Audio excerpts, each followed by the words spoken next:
শনিবার রাতে দিল্লিতে বাংলাদেশ হাই কমিশনের সামনে বিক্ষোভ করে হিন্দু চরমপন্থীরা। বিষয়টি বিভিন্ন গণমাধ্যমে উঠে আসলে রবিবার দুপুরে ভারতের পররাষ্ট্র মন্ত্রণালয় থেকে একটি প্রেস নোটে জানানো হয়, দিল্লিতে বাংলাদেশ হাই কমিশনের সামনে বিক্ষোভ করে স্লোগান দেয় ২০ থেকে ২৫ জন যুবকের একটি দল। তবে এই সময় কেউ নিরাপত্তা বেড়ি ভাঙার চেষ্টা করেনি বলে দাবি করে দিল্লি।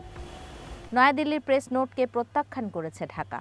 বিকালে পররাষ্ট্র মন্ত্রণালয়ে সাংবাদিকদের এই কথা জানিয়েছেন পররাষ্ট্র উপদেষ্টা তৌহিদ হোসেন। প্রেস নোটে ঘটনাটিকে যত সহজ করে দেখানো হয়েছে, বিষয়টি তত সহজ ছিল না বলে মন্তব্য করেছেন তিনি। ভারতীয় প্রেস নোটে যে কথা বলা হয়েছে এটা সম্পূর্ণভাবে আমরা প্রত্যাখ্যান করি। আমরা মনে করি যে এটা নর্মালি যে সিকিউরিটি যে নিয়মকানুন আছে সেটা এখানে ঠিকমতো পালিত হয়নি।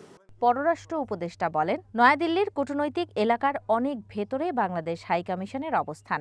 সেই এলাকার নিরাপত্তা উল্লেখ করে হিন্দু চরমপন্থীরা এতটা ভেতরে কিভাবে প্রবেশ করল সেই প্রশ্ন রাখেন তিনি। আমাদের মিশন, বাংলাদেশের মিশন কূটনৈতিক এলাকার গভীরে অবস্থিত। এমন না যে এটা বাইরে কোনো জায়গায় অথবা কূটনৈতিক এলাকার শুরুতে, তা কিন্তু না। তারা বলছে ২০-২৫ জনের একটা দল হতে পারে, হয়তো একটু কম বেশি হতেও পারে সংখ্যা, কিন্তু সেটা কথা না। ২৫ জনের একটা হিন্দু চরমপন্থী সংগঠনের ২৫ বা ৩০ জনের একটা দল এত দূর পর্যন্ত আসতে পারবে কেন একটা স্যানিটাইজড এলাকার মধ্যে? তার মানে তাদেরকে আসতে দেওয়া হয়েছে, তাই যেভাবেই হোক তারা আসতে পারার কথা না কিন্তু নর্মালি। এবং তারপরে সেখানে তারা দাঁড়িয়ে যে শুধু কি হিন্দু নাগরিকের হত্যার প্রতিবাদ স্লোগান দিয়ে চলে গেছে তা না, তারা আরও অনেক কিছু বলেছে, সেটা আমরা জানি।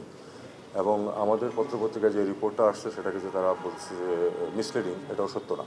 বুধবার বাংলাদেশের একজন নাগরিককে নৃশংসভাবে হত্যার ঘটনাকে সংখ্যালঘুদের উপর নির্যাতন হিসেবে দেখাতে চাইছে ভারত। সরকার ইতিমধ্যেই এই বিষয়ে ব্যবস্থা নিয়েছে বলেও জানান তিনি। একজন বাংলাদেশি নাগরিক নৃশংসভাবে খুন হয়েছে, এটার সাথে মাইনরিটিজের নিরাপত্তাকে একসাথে করে ফেলার কোনো মানে হয় না। তিনি বাংলাদেশের নাগরিক যাকে হত্যা করা হয়েছে এবং অবিলম্বে বাংলাদেশের ব্যাপারে অ্যাকশন নিয়েছে। ইতিমধ্যে আপনারা জানেন যে বেশ কিছু অ্যারেস্ট করা হয়েছে। বিক্ষোভের ঘটনায় বাংলাদেশের হাই কমিশনার ও তার পরিবার অনিরাপদ বোধ করেছেন জানিয়ে ভারতে অবস্থিত বাংলাদেশি মিশনের যথাযথ নিরাপত্তা ব্যবস্থা নিতে দেশটির প্রতি আহ্বান জানান পররাষ্ট্র উপদেষ্টা। ঝুমি রহমান, ওয়ান নিউজ, ঢাকা।